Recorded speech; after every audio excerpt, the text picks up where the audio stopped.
You ask Tiger to solve. This deals with linear equations with one unknown.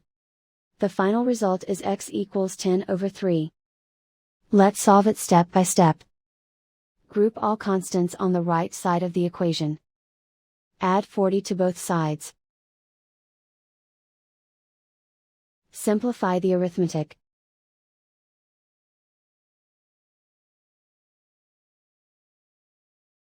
Isolate the x.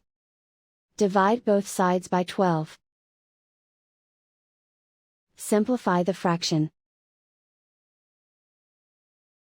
Find the greatest common factor of the numerator and denominator.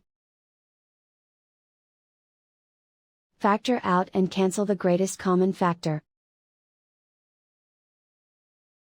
And so the final result is x equals 10/3.